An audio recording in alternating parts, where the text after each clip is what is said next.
Slovensko odmietlo a hlasovalo proti návrhu Európskej komisie zaviesť dodatočné clá na elektroautá, pokiaľ ide o Čínu, aj dovoz do Európy.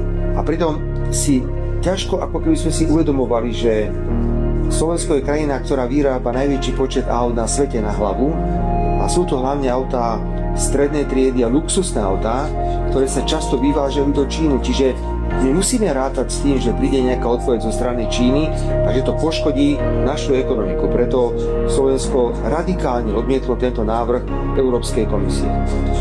Rovnako chápeme, že musíme na naše územie dostať nielen výrobu aut, ale musíme dostať aj výrobu napríklad batériek, ktoré sú dôležité pre elektrické autá, ktoré sa rozvíjajú. Preto tento projekt Gotion je pre Slovensko neuveriteľne dôležitý. Viete, pani redaktorka, ja chápem, že pre čínske pomery je to malá investícia, ale pre Slovensko je to 1,4 miliardy eur.